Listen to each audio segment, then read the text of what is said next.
And welcome back, guys, to another what should be a great episode of the Geek Centurions. It's me, your boy Eli, and I'm back with good old Joe. Hey, how's it going? Yeah, so this is gonna be a real quick one. It's not gonna be really, thought provoking. It's not gonna be really deep. It's gonna be more of us talking about the MCU again. Yes, we know we just finished up Falcon Winter Soldier, and we do miss that show already. But we are gonna be talking about some of the differences that have been made in the comics along with for the MCU. So anything that you see in the MCU, it's not like in the comics. Yes, we know it did change stuff. But we want to go over some of those changes and probably maybe why, or like we can kind of see why you changed that. And I think one of the best places to start with that is obviously the man himself, the man who started this this multiverse, this multi-million dollar company business thing that the guy who basically started the whole Avengers thing, Iron Man, Tony Stark himself. So Joey, what do you know about Tony Stark that isn't from the movies? That isn't from the movies. Well, I do know that, like, I think one of the biggest things that I knew about Iron Man from the movies, not from the movies, was that there was the whole Demon in the Bottle story arc, right? Yeah. Where he was a sort of a chronic alcoholic for a certain point of time. Mm-hmm. Right. Like, that's, I think, one of the bigger things I knew, like, before going into the movies and stuff. Yeah, and they kind of did that with Iron Man too. Yeah, but obviously it's very, like, It's kind of watered down. Instead of him being just chronically drunk, it's just like the weird like the arc reactor materials are just messing with him, right? I think I can kind of get why they didn't go full out, because I think in the comics it gets real dark with it, right? Oh yeah. Yes. I have not touched Demon in a Bottle, and I remember reading a little bit and then kind of just stopped because other stuff happened. But from what I remember, it was like, yeah, it looked like it was going there. Okay. So I guess they're just like, okay, this is a little bit too, like, for our superhero movie. We just like, so they just sort of, I guess, took some of the basic elements of it and just sort of made it fit into that sort of the world of the MCU, right? I don't know anything else I can think about. But that's what I want. Thank you, Joey, because you don't have that big of knowledge of the comics. Well, depending on some characters. Yeah, depending on some characters. Yeah, but you know enough to know, okay, why the changes are done, why you understand the changes are done, and why they make sense for this universe. Right. So that's why one of the reasons why I brought you in for this. So we will be going over Tony Stark. Another thing that they did that was also a big change was his secret identity. I'm not saying Tony Stark was never Iron Man. He was always Iron Man. Sometimes Rhoda would take over for him when circumstances required him. But the big reason why is that people didn't know he was Iron Man. So it was still a secret identity. Right. And they played a little bit like that in the first movie. Remember? We're like, oh yes, Iron Man is my security guard and stuff like that. And that's what happens in the comics. He's made to think that people are made to think that Iron Man is his security guard. Like his big deal. Like he's working under Stark Industries. All right. And so, obviously, in the movies, he's like, no, I am Iron Man. Yeah, by the because he's sort of given the official story to read out. It's like, Iron Man's my buddy or whatever. But then he just sort of goes, nah, fuck it, I am Iron Man, right? Yeah. Which I mean, Q Black Sabbath's Iron Man. Yeah. Which is cool. I mean, I didn't like. I guess that is interesting, right? Like they just sort of kind of ditched the whole secret identity thing, which I don't know. It fits with this character a little bit, right? Because he just sort of likes to just do his own flow, right? And in a way, like it kind of permeates to like a lot of the other characters in the MCU, right? Because I guess another example of sort of like a character having a secret identity but like not having it anymore in the MCU was Thor. Because if I recall correctly in the comics, Thor actually like Donald Blake. Yeah, Donald Blake. Like that was his like, he just found Thor's hammer and then became Thor, right? It's that or well, because recently they changed it up in the comics. There's a whole storyline with Donny Cates writing Thor. They did something really interesting with Donald Blake in the books recently, and I think you'll like the way it ends. It's very Norse mythology, but it's in some cases it's that. In other cases, when Odin sent Thor to the world to learn humility, he gave him an alternate persona, which was Donald Blake. Donald Blake was his human half, right? And whenever he needed to, become Thor, he had a cane, which was actually, the Mjolnir. And like in Thor Ragnarok, where he like slams it on the ground, he turns into Thor. Right. So that's kind of the thing. But at some point in the comics, they kind of stopped using it because they're like, why would he need a secret identity? He's fucking Thor. Yeah. I think that definitely makes sense in that, in both, in just eventually in the comics, just like, no, he's just Thor or whatever. And in the movies as well, I think, especially because it's like, why would he just be running around as a secret identity? He's just Thor, right? Yeah, you could just take the power away. Yeah. So, I don't know. I get, it's kind of interesting when that happens in movies, I guess. Because you like, because I feel like in those examples, it's either like the secret identity thing isn't as big of a deal as it is for some characters. Like, obviously, like Batman, Superman, Spider-Man, like the whole secret identity thing is legit part of their character, right? Like, they have their like explicit reasons why they have to do that. And then you can have other characters where like, no, they don't really have a secret identity, right? Yeah. And one thing that I really do think that made sense is that it kind of sets this world to be not similar to the comics. It's going to be its own thing, guys. Like, looking back at it now, was what I'm saying. Yeah. I think that makes just a lot of sense. Yeah. And to continue on with Tony Stark, his relationships are a little different. Obviously, he's not married to Pepper Potts in the comics. I think Pepper is married to Happy Hogan. That's interesting. Yeah, you're like, really? Yeah. You can't picture Gwyneth Paltrow married to. I was about to call him John Travolta. It's not John Travolta. Jon Favreau. John Favreau. It's like, that's weird. I'm more. If anything, I'm more surprised that Happy Hogan is actually an actual comic character, not just a character that Jon Favreau made. He's an actual character. Okay, that's interesting. Yeah, and he like in the comics, he is a very good close friend of Iron Man. Now, obviously, he doesn't have a daughter, but it's.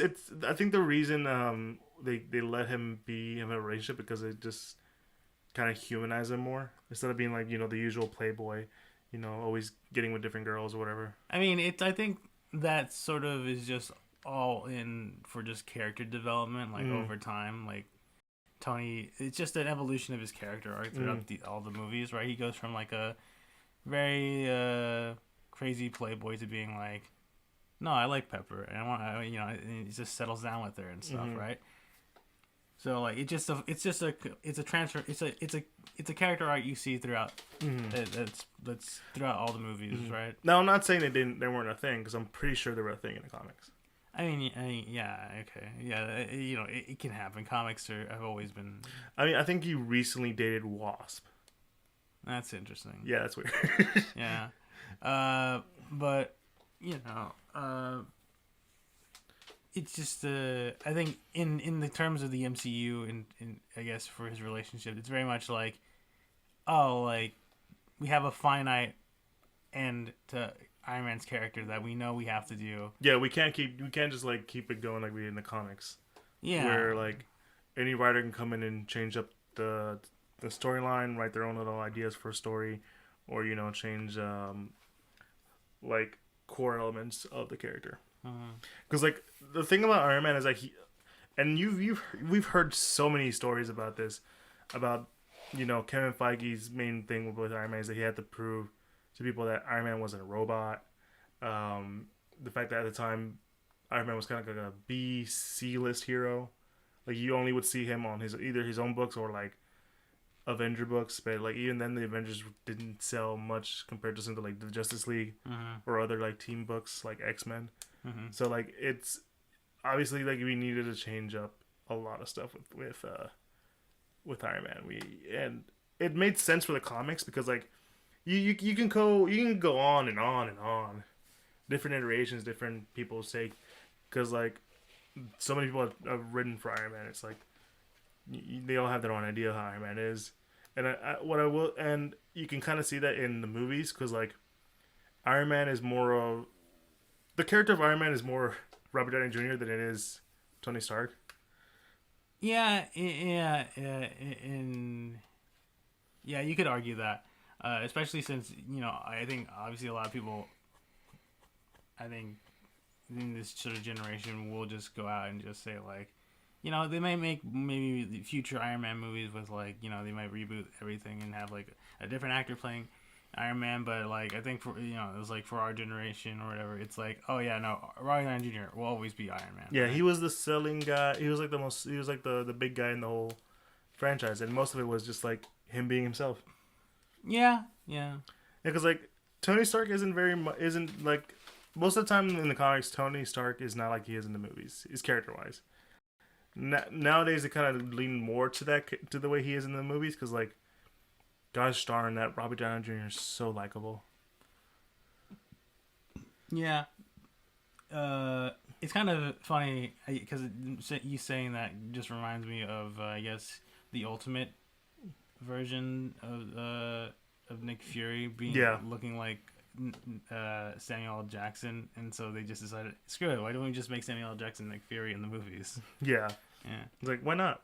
Yeah, I mean, we already kind of laid the seeds there anyway. But yeah, it's it's kind of like a weird like circular like motion now where like the comics obviously like caught like the movies draw influence from the comics, and now the comics are essentially taking whatever changes the movies have made that have been received very positively by casual audiences and like sort of flowing that into the comics themselves to like sort of give a sense of like, okay, these are similar to the movies in some aspects of character, right? And then it probably will continue a cycle of like, oh yes, I don't know, maybe that's just I don't know, I guess that might just be slightly intentional to what Marvel wants to do with their brand, essentially like, oh yes, eventually like, you can watch the movie and you can watch you read the comics, and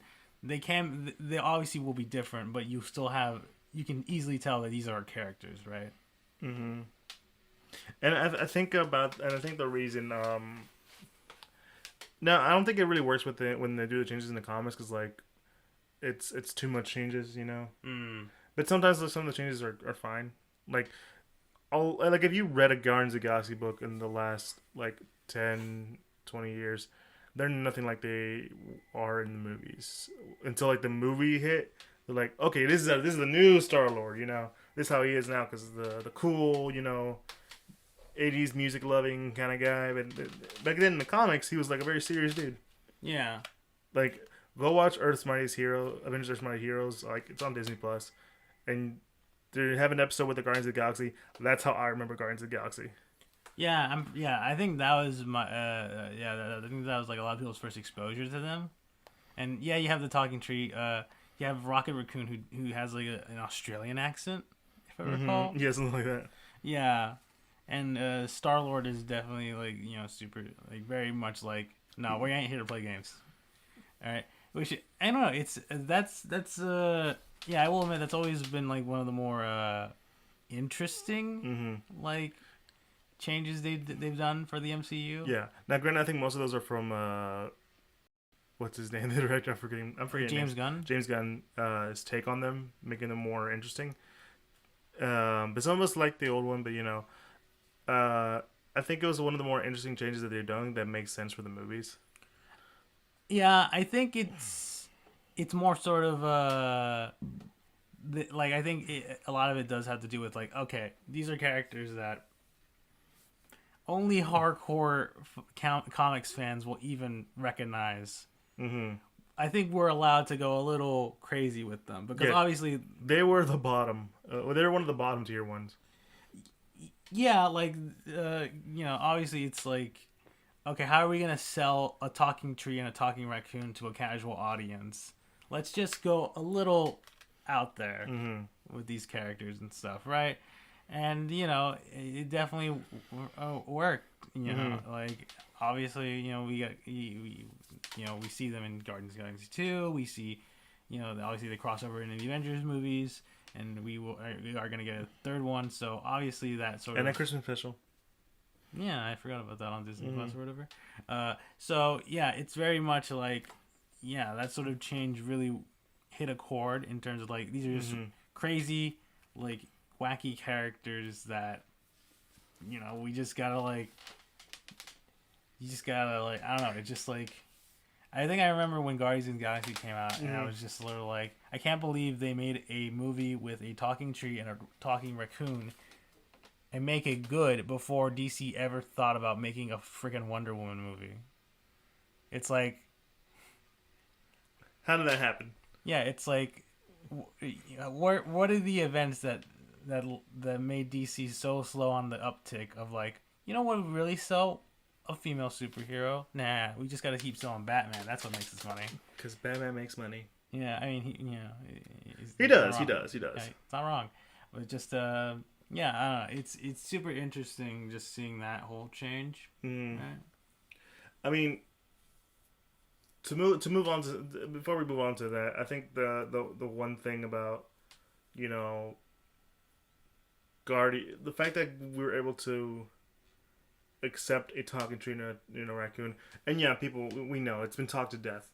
They made us care about these two random things. That's because, like, in a comic book, it makes sense. I mean, yeah, like I think when you I guess in the world of comics, anything is possible. So you're just kind of like your well, not expectations, but your suspension of disbelief is already like up there. I mean, if you can like read a comic about a man who can fly and shoot lasers out of his eyes, like seeing an interdimensional weirdo wacko who's obsessed with him and asking him trick questions is not makes a spittle lick. Yeah, like that's not like the craziest thing. Now that I would love to see that in the movie. It'll never happen. Just have like a little animated big-headed dude voiced by Gilbert Gottfried. I mean, maybe, but definitely not with the way DC does movies. So, yeah. And okay, back onto like the real things we talked about. Obviously, we're gonna talk about like the next two are basically just full-on movies. Do you want to start with Infinity War's differences or Civil War's difference? I say we go with Civil War. Just I don't know. I think it's more fun to do chronological, but Yeah. So Civil War is not like it is in the comics. In the comics, you have a different kind of registration act going. It's a superhuman registration act, so like basically every superhuman has to register under SHIELD. They get all these stuff, but it's not a secure plan from the perspective of Captain America. Iron Man is at the forefront of the Superhuman Registration Act because I don't remember why, because it's been a while since I read the book. Some like random lady blames him for the death of her son because the inciting incident in the movie is Scarlet Witch, accidentally blowing up and killing, some Wakandan senators. In the comic, it was these teenage superheroes called the New Warriors, and they were kind of commentary on like what kids were into nowadays because they were like TV reality stars. Mm-hmm. Well, not TV reality stars. They were making a reality TV show, right? Yeah, they're like it's like the Real World or whatever. Mm-hmm. Keeping up with the Kardashians kind of show. bit with superhero teens, and they were fighting this dude who's like way out of their league. He was a mutant called Nitro, and he blew himself up. By the way, this is all caught on camera, and they all just saw like a preschool that was at least a block or two away get blown the fuck up. Yeah, essentially they goofed up on live TV. Mm-hmm. And they're like, how do you let these kids go run amok? It's sort of like, and the government's pretty much just like, all right, you superheroes have been causing way too much trouble now.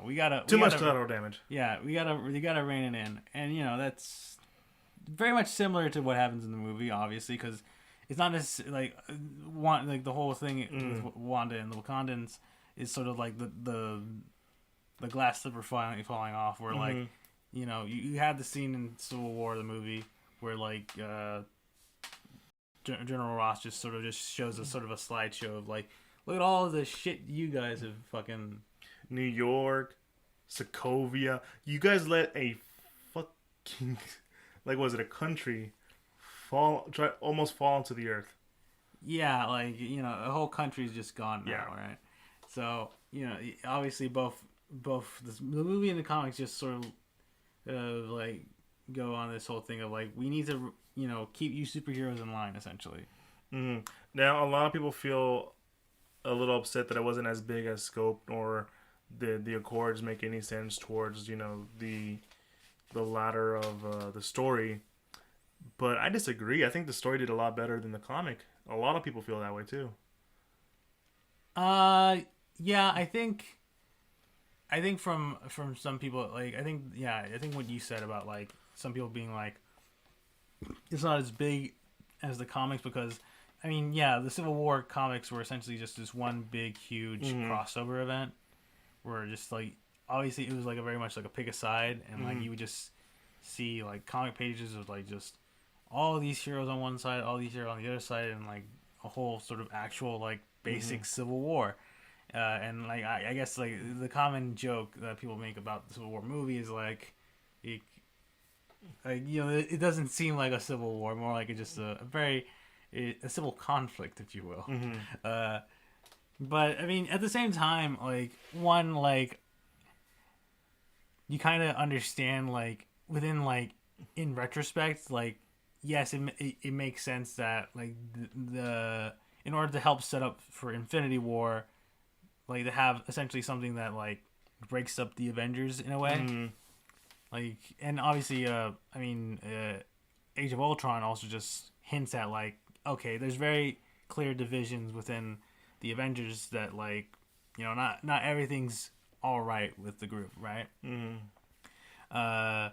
So like it does make at least some sense as to why they were just like, okay, let's just try to adapt the Civil War storyline to an extent, right? Yeah, and for a lot of people feel that that's kind of a waste. I disagree, mostly because I've read the Civil War comic. It is not that great. Okay. It's, how everyone's like, oh, Cap's in the right and all that stuff, but throughout the book you kind of feel like Iron Man's in the right, but mostly because they make Captain America look kind of like an asshole. like he is straight up being a bully to people.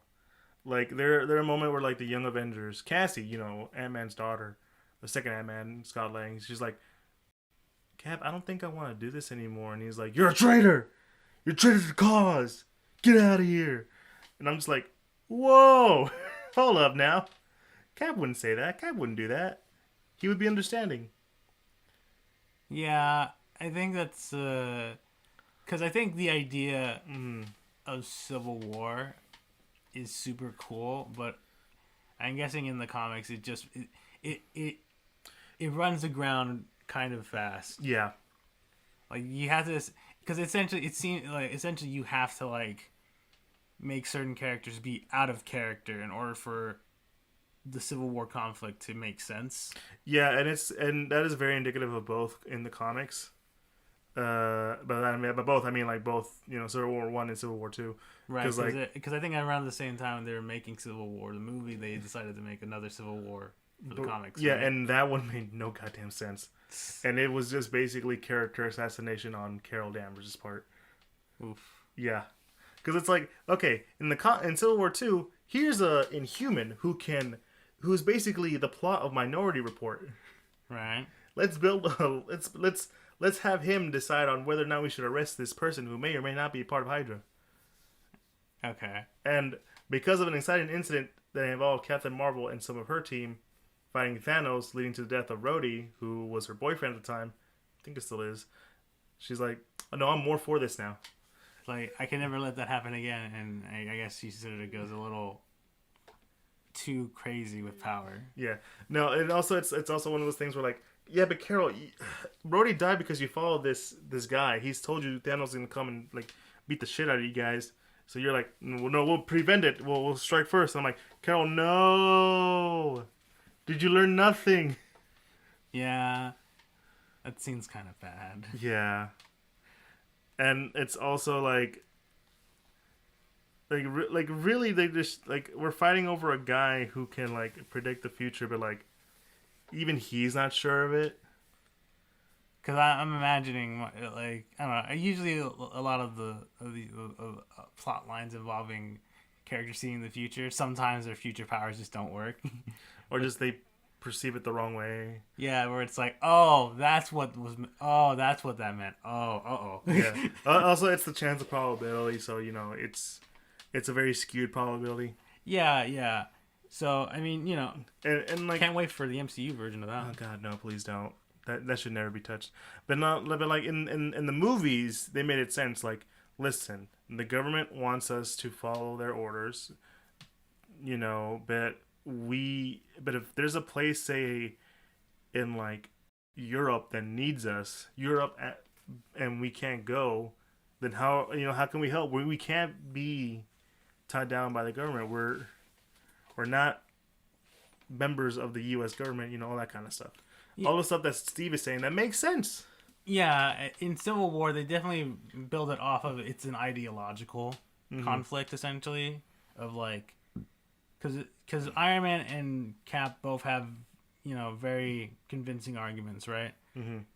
Iron Man is essentially like, listen, we need to be more responsible, and especially because Iron Man is also feels, because they even, like, the whole scene from the comics where, like, the one lady telling him, like, you're responsible for my son's death, like, it makes more sense in this version because it's a woman talking about how her son was in Sokovia and he basically, you know, died there, right? So it's and from there, Iron Man sort of has this sort of like, okay, that's because to be fair, they've also, I think before they've been building Iron Man as sort of like wanting to find some way to protect the world in some capacity. Put an armor around the world. Yeah, like, even if it, like, and for him, it's like, if it means having to sign these accords, then I'm all for it. Yeah. Like, we gotta rein ourselves in. And Cap is very much like, there are times where we have to essentially go to a place because it's the right thing to do, not because someone told us to go there. Yeah. Because, like, both arguments make sense. Their execution makes sense. Like, a lot of people are like, but then why is Bucky involved? Because Bucky, you know, he didn't do what he wanted to do. You know, that was against his will. You know, they would tell you just hunt him down, bring him down, but like, and Cap would be like, no, we need to discuss what happened. No, he's my friend. He was definitely brainwashed throughout all those times. I got to figure out, you know. Yeah, we got to help him. Yeah. No, Steve, we can't let you because you have to sign the accords and that kind of stuff.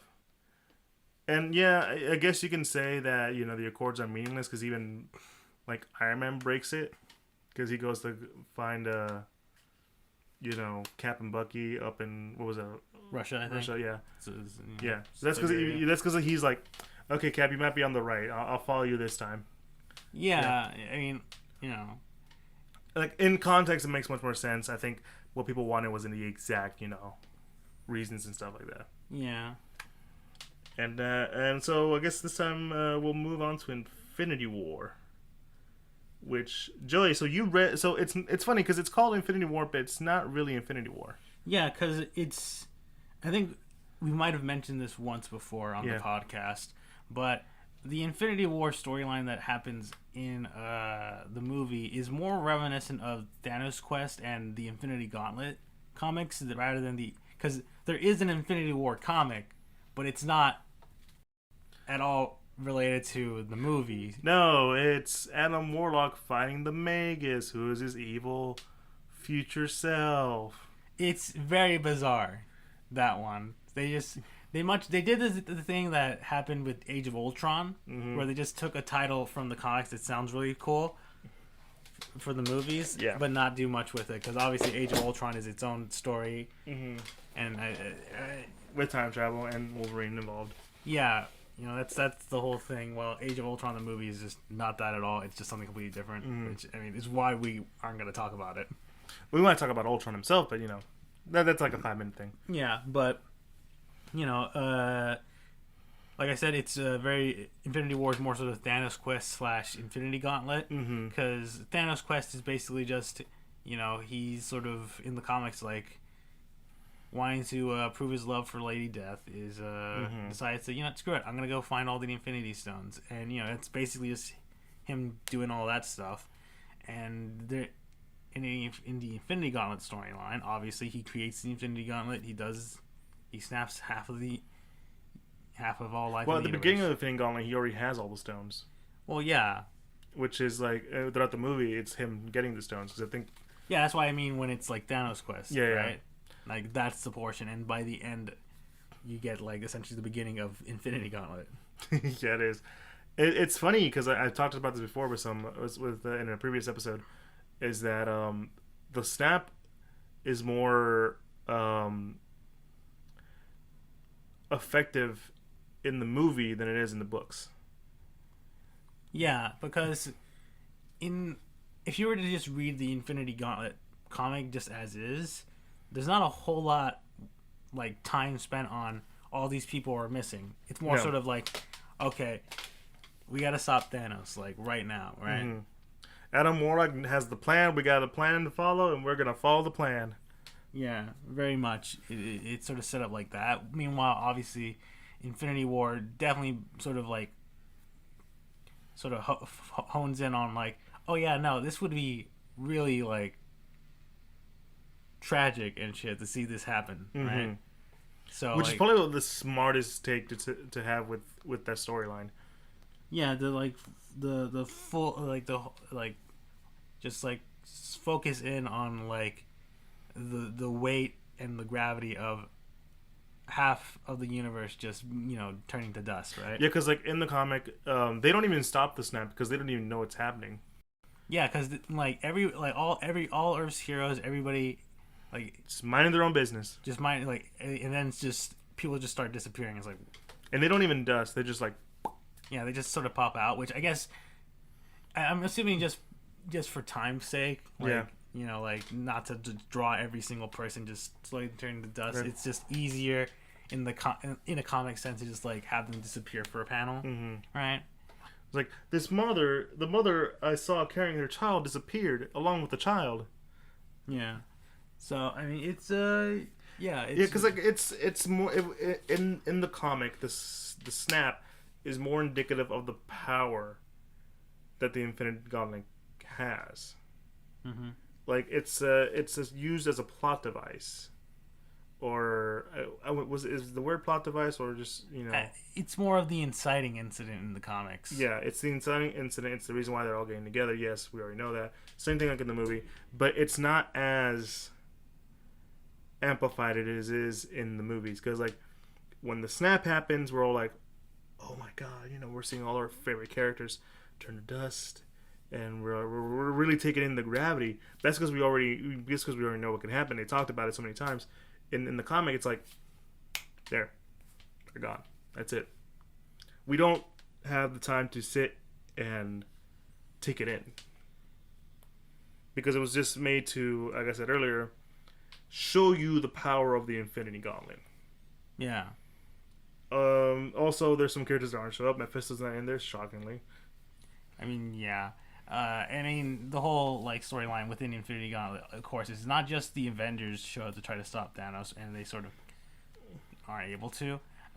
like pretty much a ton of cosmic beings around the Marvel universe. I would say I would almost ask you to go get the book to name them all out, but we're not gonna do that. No, I mean, off the top of my head, like the living concept of eternity, and like fucking Galactus show up. Infinity. Yeah. The I think it's the Lord of Chaos and Lord of Order. Yeah, just Something like that. all these cosmic beings. The goddess of love, or something like that. Yeah. All these cosmic beings just sort of like show up on Thanos' doorstep, and it's like, all right, listen, We can't let you use the stones. we can't let you be using all these. Oh yeah, I'm sorry. Gems. Oh yeah, that's also the thing. Which I mean, I think that's more from the whole like I guess the Infinity Gems becoming Infinity Stones is more sort of I guess because stones sound cooler than gems. Mm-hmm. From a marketing standpoint, I don't know. I'm assuming that was Kind of like, rolls better too. yeah. I'm assuming that was just like a marketing department thing, like nothing too deep to look into. But yeah, like we can't let you use the Infinity Gems. We gotta stop you.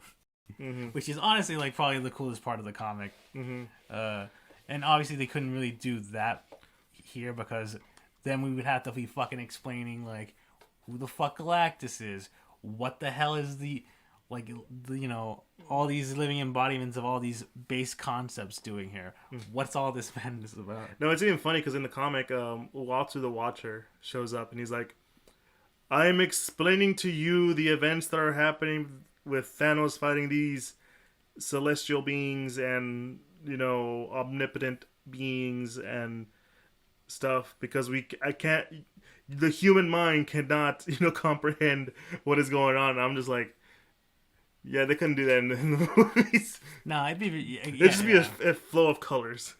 It'd be very much like it'd be too much to explain, which I guess in Endgame, obviously, like the movie's like 3 hours long, but even then, like they obviously knew what they wanted to do with Endgame. So, well, even in the description of the stones or gems or stone, however you want to call them, it's different because in the movies they're remnants of the Big Bang or something like that, right? Yeah, I believe they kind of go off of like when the universe was created, the six stones were essentially birthed from the Big Bang. Yeah, because like in the comics, I think it's either the Infinity Well where they're found or they were created, or it was either this celestial creature who was omnipotent and all couldn't like handle being alone, so he killed himself and like his body became the gems, each aspect of it. So that's why it's all like that. And even the gauntlet itself was an ancient thing. Like we see how it's made, but it was always like it was as old as the gems, the gauntlet itself. Yeah. Yeah, you remember that part, don't you? Yeah, I do. Also, death isn't involved.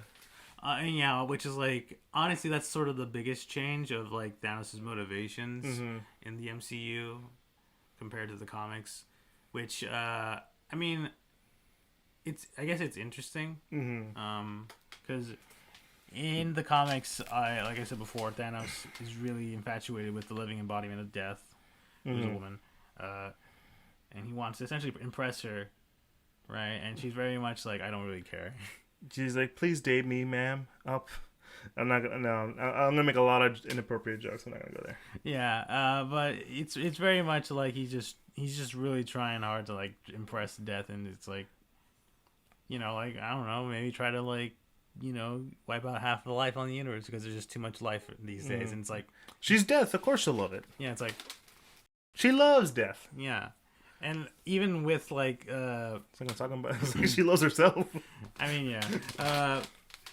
Even with the snap and like wiping out half the universe, she's very much like, I'm not impressed. Yeah, like it's even funny because in the book she's like, look, I mean, you're not a bad looking guy. It's that you're just clingy. Yeah, I just like because like even she's like, I would have gone out with you if you weren't too clingy. Yeah, you're just really obsessed with me. It's really weird. Yeah. Let that be a lesson to you guys. Yeah, but obviously in the movies it's more sort of like it's a bit of a population control thing for him. Like he like his planet was essentially destroyed by overpopulation, and he feels this sort of intense like need to And rebalance the universe, and right? it's funny because when that was brought in, I've heard like a lot of different opinions on that, on his reasoning. Some people were like, "That's cool, that makes sense as a change." Some people were like, "No, but I like the idea that he was like just this dude who's trying to get this girl, it's kind of sort of an incel." Um, Others were like, "Why didn't he just do like the one?" I remember this one guy telling me, "Why doesn't he do the one child policy?" And it didn't take me like, I'm so upset that it took me a really long time to really, thought process a way for it to like to basically explain why that wouldn't work. One, because in his home world, Titan, right, Yeah. which it's its own planet. It's not the moon of Titan. The moon of, was it Jupiter or Saturn? It's Jupiter. Yeah, because like if they're arguing on how to maintain population control, don't you think that would have been already a suggestion? I mean, yeah, like obviously that probably, and I mean to be fair, right? Like China still has like 1 billion people in its country, and that was during their whole one child policy thing. Mm-hmm. And sometimes that leads to very negative effects as well in the real world. And I Mm-hmm. imagine that probably was something they discussed, that they potentially discussed. In Well, because Titan. like the idea is that he's the Mad Titan, that he wants to kill half the universe. Yeah, very. I mean, obviously, If he didn't already think about the one child policy, do you really think he would have just done that? yeah, I think that's just something sometimes people kind of forget. Yeah. One, it's a movie, all Mhm. right. Like, they're just gonna do things that you would. That you in your brain would be like, well, why don't you just do this? Like, it's a movie, all right. Yeah. There's Second, yeah. suspension of disbelief. Yeah, and obviously, second of all, in universe, Thanos is referenced multiple times as the Mad Titan. So clearly, he's very much like he might have his reasons, but clearly Yeah. his reasons are crazy as hell. Because like if they're talking about population control, I'm pretty sure they at least had that conversation once, and he was like, "No, we gotta wipe out half. No, we can't do that, Thanos. No, we gotta wipe out half. What if we do the one child policy, Thanos? No, one half. No, it's not gonna be enough because eventually that one it's gonna add up. All right, the one child thing's gonna keep adding up. All right. Yeah, and a lot of people's like, I would have loved to see that kind of discussion. He's gonna be too gun ho. Nah, yeah. He's not gonna budge. Nah. He is already committed. Yeah, essentially, once he's sort of once he's come to his conclusion, he's very much like, no. Yeah, that's what makes him the Mad Titan.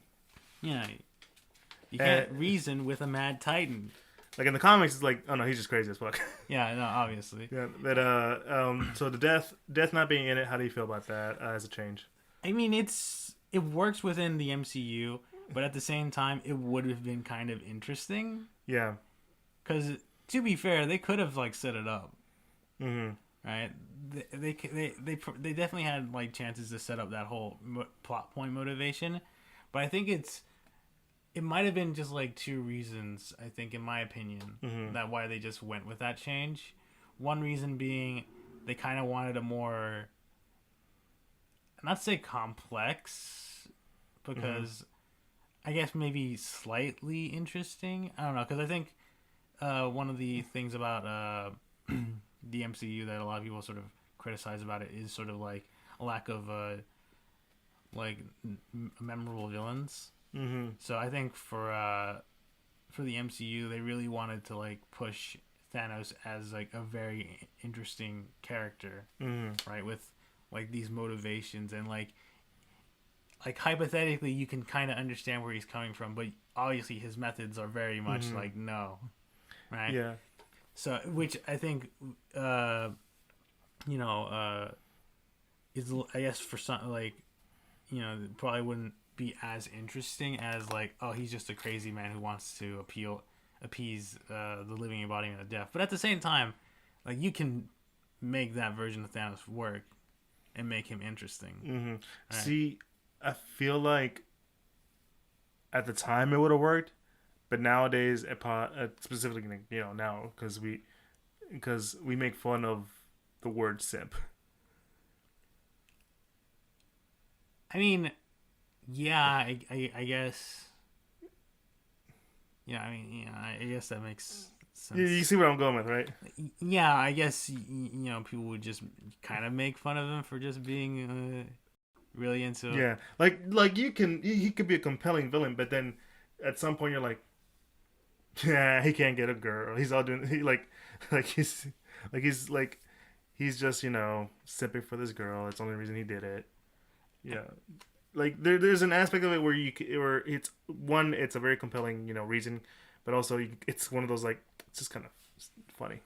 I mean, yeah, yeah, but at the same time, I guess you could just be like more sort of like Jesus Christ. He like literally wiped out half the universe just to get laid. That's just like really fucked. I don't know. True. But But yeah, it's also kind of funny. You would make fun of him, as I'm saying. yeah, but I don't necessarily think that would make him any less of a compelling villain. I don't know. But yeah, I think the other reasoning is just maybe that yeah, like just like they don't Mm-hmm. like there might be just some people that just like wouldn't take him as seriously with a motivation like that. Mm-hmm. So I don't know. It's I'm I'm fine either way. No, I mean the reason I say this because I had a conversation with a friend. It was like because like they were saying like it's kind of because she was saying it was kind of funny for her to see like a guy basically being a simp towards the living embodiment of death. So that's why I brought that up. Okay. So yeah. Also, to add on, I think it's just that explain, like you said earlier, explaining the living embodiment of eternity is a concept that's like what. All right. So like it's explaining the living embodiment of death is also like a what. I mean, kind of, but like I feel like in pop culture, Yeah, like it's a bit more easier to do, yeah, like for a casual audience, because we've had examples of like a living embodiment of death in pop culture. Like obviously, the Grim Reaper is like a big thing about that, right? So I think death, the character in Marvel comics, I think is a lot easier to explain to a casual audience than the living embodiment of eternity, right? no. You make a fair point. Yeah. You make a fair point. Let's see. What else do we have? Now I have three more, and we can just like really like just go through these real quick. One is Spider-Man, and I think the one I mostly want to talk about is his relationship with Tony Stark. Yeah. It's certainly interesting. Yeah, because a lot of people are like, "Oh man, Tony, and Peter, they're like Batman and Robin." But if you ever read a comic, that's not the case. They were never like a Batman and Robin kind of Well, thing. I mean, yeah. I mean, even like I think this is definitely more of like a change that I think a lot of people can notice very well, especially from the last two Spider-Man series. Is that like granted, obviously those series don't have Iron Man in it, but like you get the gist of Peter just being like just a regular, you know, Mm-hmm. high schooler who's smart and is able to be Spider-Man, and they do sort of focus on him building his own gadgets and stuff Mm. for it. But yeah, I think for there are some people that are just very much like this is just kind of weird. Yeah. Like I didn't expect them to go down this route of like Spider-Man just really being like sort of like I guess Iron Man's mentoree, if you will. Yeah. Right. And like I don't hate that. But like some people need to know that they kind of don't. It's not that they don't like each other. I think they have at least a slight respect for each other. But they did have a bit of a rivalry because at one point in time, Peter Parker did have Parker's Industries, and it was some competitive. It was like competition with Stark Industries. Yeah. I think I vaguely remember Mm-hmm. him making his own like company at one point. In Also, like comics. in the movies, there's a clear age gap. Tony is older, Peter's a teenager. In the comics, it's more like he's at least 10 years older than Peter.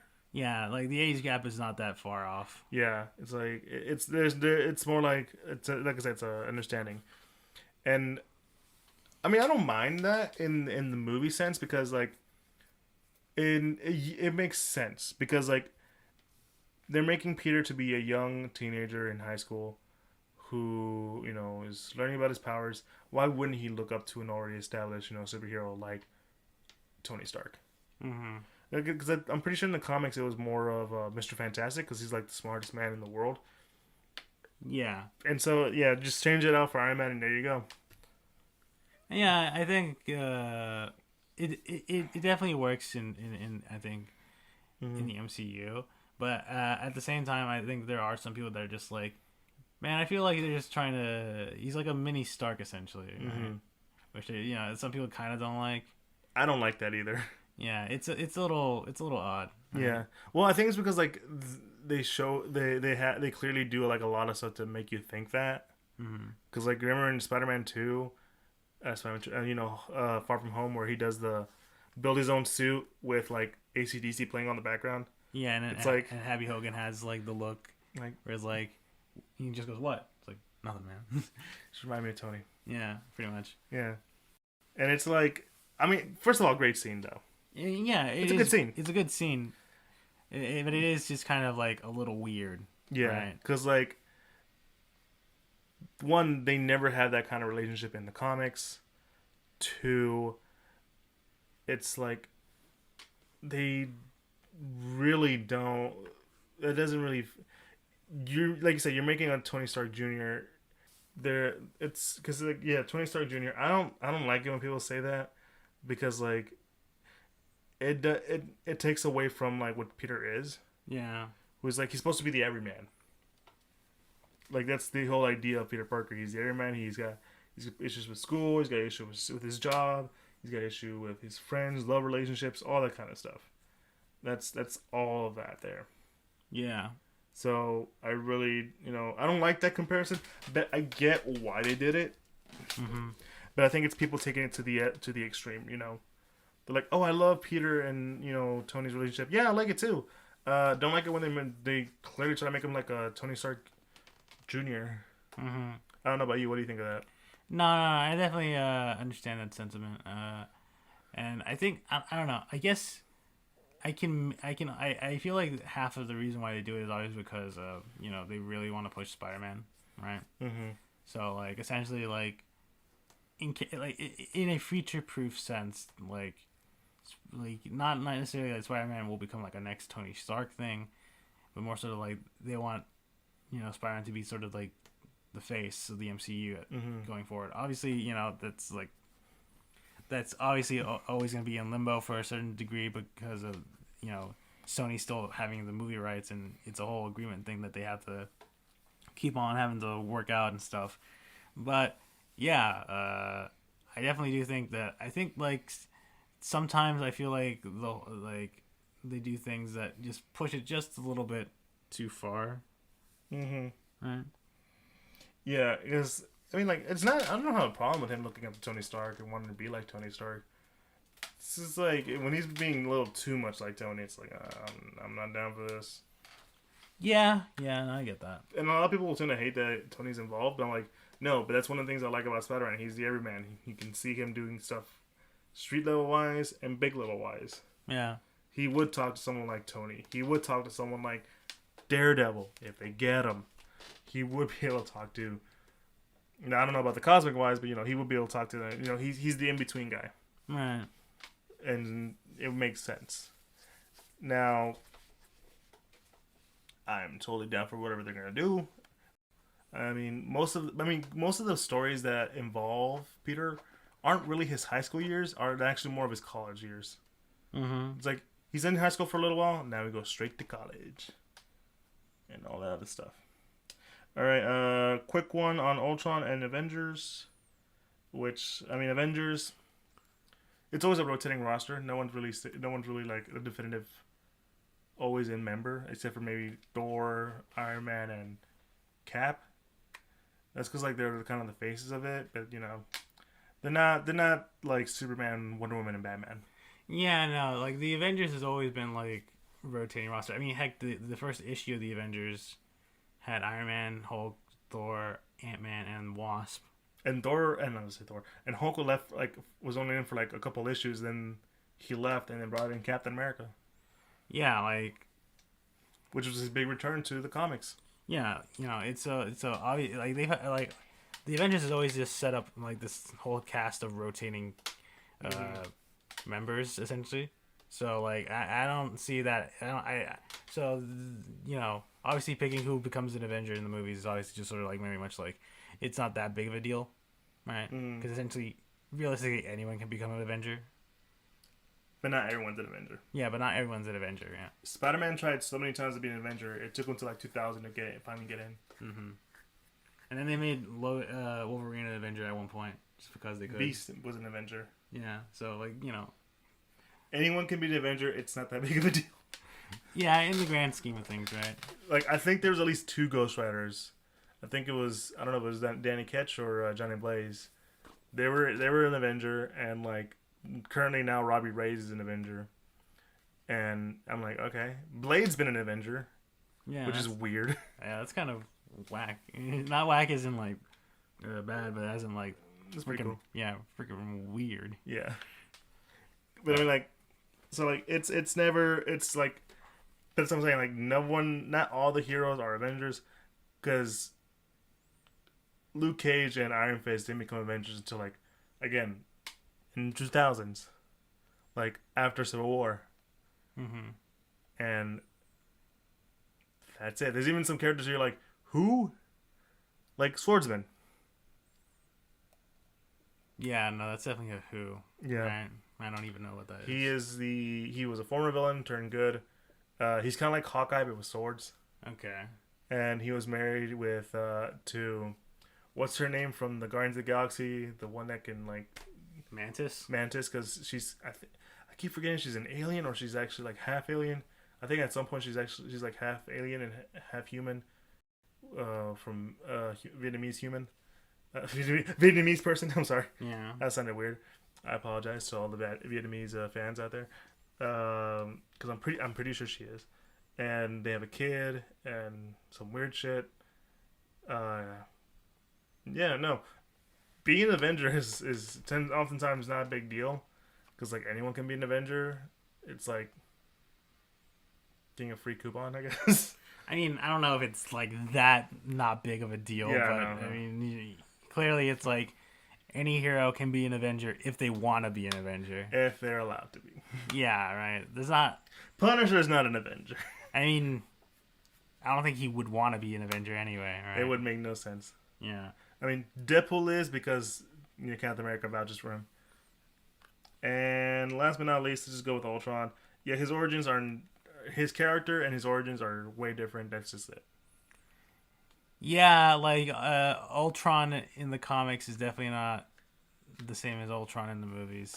Which I think half of the reason why it's even like it makes sense is considering just because Ultron is made by Hank Pym in the comics, while in the movie it's Tony and Bruce help make Ultron, right?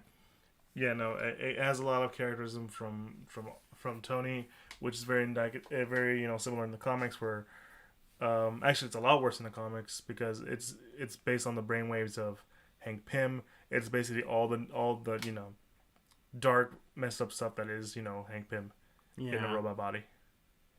And yeah, that's it. And he just keeps coming back. Yeah, and that's which I mean, to be fair, that's the thing for any comic villain. Like they always come back, but especially for Ultron because he is an AI. He is Skynet. Yeah, basically. Which again, if you saw our WandaVision stuff, I do like the idea of just keeping Ultron around in some capacity, just because it just seems kind of cool. Yeah, it would make sense too. Yeah, and he's not wisecracking. He's just straight cyborg. I am Ultron. 6. Yeah, he's just a straight pure robot, dude. Yeah, he's just like my one objective: destroy all humanity. He doesn't make a lot of jokes, but that it makes it obviously it makes sense in context because he's a robot. So which I kind of miss. I kind of wish I was around in the movie because like holy shit, imagine like how because like just hearing a pure evil robotic voice is just terrifying. Yeah, it can certainly be terrifying. Yeah, but I can understand why they kind of wanted, I don't know, to have him a bit more comedic. like a bit comedic, but more so entertaining as well. I don't know. Because he's based off of Tony. Yeah. Yeah. And that's about it. I think there's more out there, but I'm not. But we just want to do a quick one. I mean, it's like, yeah. So it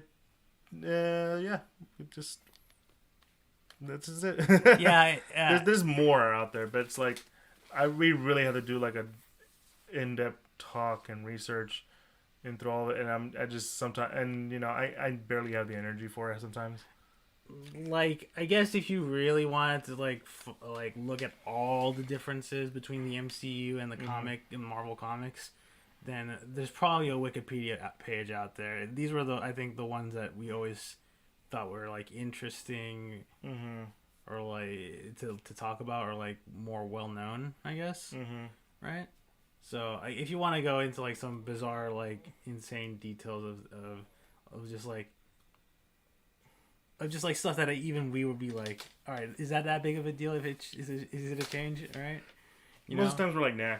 Yeah. So Yeah. So I mean, we could probably do this again, but we'll see. I mean, again, it's just like it's just the amount of research and time that I'm like, I don't know if I have the energy for. But we'll see. But anyways, guys, thanks for checking us out. If there's anything that you feel like the comics did, the movies changed it from the comics, they felt was a good idea or bad idea, just let us know. But you can find us on the social medias through Instagram, Twitter, and Facebook at the Geek Centurions. We are more active on Instagram. If you go to Instagram, there's a link tree to all of the podcasting sites we are fully accepted in, like Apple Podcasts, Google Podcasts, Spotify, Pandora, all that good stuff, Castbox. And we also have a link to the YouTube where you can like, comment, and subscribe to all of our video version of the episode with our faces and stuff like that. I guess that's a plus. Give a face to the voice for all your listeners out there. But also we do have a Patreon where you can support us in any form of way. While we don't have much in there, but we will try to allocate by having some stuff to go through.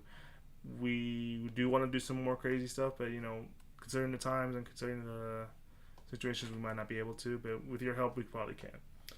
And that's about it. Hope you guys have a good one. It's your boy Eli. It's been me, Joe. And we are the Geek Centurions. And hope you guys have a good one. Peace.